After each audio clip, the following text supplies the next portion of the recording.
केंद्रीय संसदीय कार्य मंत्री किरेन रिजिजू ने आपातकाल को लेकर कहा कि आपातकाल लोकतंत्र पर काला दाग है। स्पीकर ने जो आज संकल्प लिया है, हम उसके साथ हैं।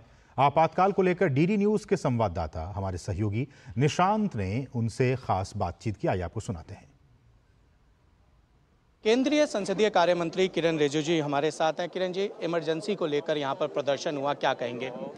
इमरजेंसी का आज का दिन महत्वपूर्ण इसलिए है कि आज ही के दिन 26 जून 1975 में सुबह 6 साढ़े 6 के बीच में कैबिनेट ने फैसला किया था, जो रात में देर रात श्रीमती इंदिरा गांधी जी के द्वारा इमरजेंसी का प्रोक्लेमेशन हुआ, उसका एज पोस्ट फैक्टो बाद में रेटिफिकेशन हुआ सुबह 6 बजे साढ़े 6 के बीच में।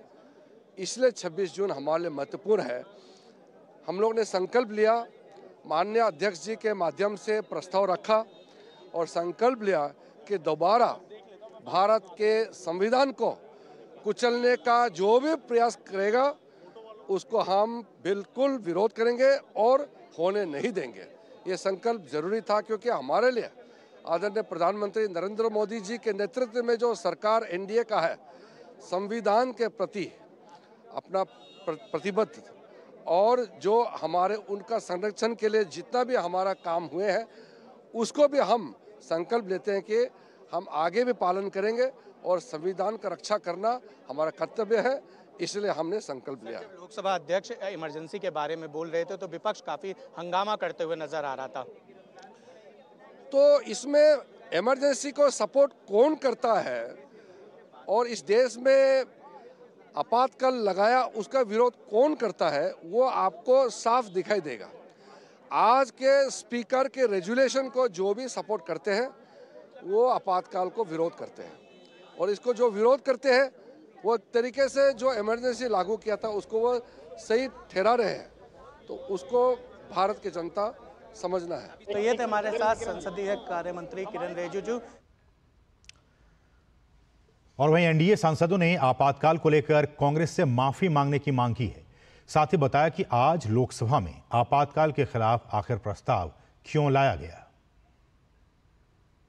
इमरजेंसी तो इस 26 जून को ही लगा था 1975 में, और हम सब लोग इमरजेंसी में जेल में थे। और आज जो कांग्रेस पार्टी के लोग संविधान के खतरे की बात कर रहे हैं, तो संविधान तो 75 में खतरे में हुआ था।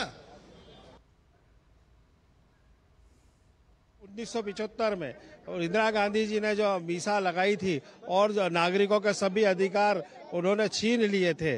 मैं भी उसी परिवार का एक सदस्य हूँ। मेरे पिताजी को भी इन्होंने मीसा में बंद रखा था, और एक विधायक होने के बाद भी लोकतंत्र की हत्या करते हुए पिताजी को इन्होंने बंद रखा था। हम तो भुक्तभोगी हैं। कई परिवार समाप्त हो गए, खत्म हो गए, कई लोग समाप्त हो गए। तो वास्तव में आज जो कांग्रेसी नोटंकी कर रहे थे सदन में, वो उसकी हम भर्त्सना करते हैं। 26 जून एक ऐसा दिन है कि इंदिरा गांधी जी के द्वारा लोकतंत्र की धज्जियां उड़ाकर लोकतंत्र की हत्या कर दी गई थी और देश में इमरजेंसी लागू किया गया था। लोगों के अधिकारों को छीन लिया गया था।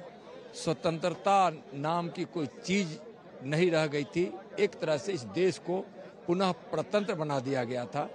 आज ही के दिन 26 जून 1975 को जब देश जगी थी सुबह, तब देश को मालूम पड़ा था कि देश के ऊपर आपातकाल लगा दिया गया है, इमरजेंसी थोप दिया है श्रीमती इंदिरा गांधी ने। लगभग 1.5 लाख लोगों को जेल में भर्ती किया गया था। कई लोग, 22 से भी अधिक लोगों की मृत्यु हुई थी, कस्टोडियल डेथ हुआ था। किसी ने ऐसा सोचा भी नहीं था कि कॉन्स्टिट्यूशन के साथ, संविधान के साथ ऐसा खिलवाड़ कोई कर सकता है। आज जब संविधान हाथ में लेकर राहुल गांधी कहते हैं संविधान बचाना है, तो उनको आईने दिखाने की आवश्यकता है। इमरजेंसी का एक ऐसा दौर था जो इतिहास में एक काले खंड के दौर पर जिसको देखा गया, जिस तरीके से इमरजेंसी के दौर में पूरे देश को बंदी बनाने का प्रयास किया गया, देश के ऊपर डिक्टेटरशिप थोपने का प्रयास किया, ऐसे में जब 50 साल इमरजेंसी के पूरे होने को आ रहे हैं, ज़रूरी है कि मौजूदा पीढ़ी और आने वाली पीढ़ी भी उस दौर को समझे और उस दौर से सीख लेकर हम लोग आगे बढ़ने का प्रयास करें।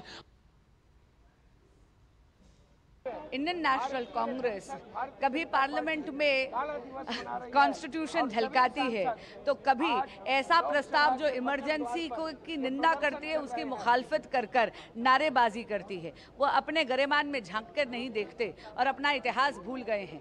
इस लोकतंत्र की हत्या के लिए जवाबदेही बनती है कांग्रेस पार्टी की और उनको माफी मांगनी चाहिए। रुकेंगे एक बहुत ही छोटे से ब्रेक के लिए। आप देखते रहिए डीडी न्यूज़।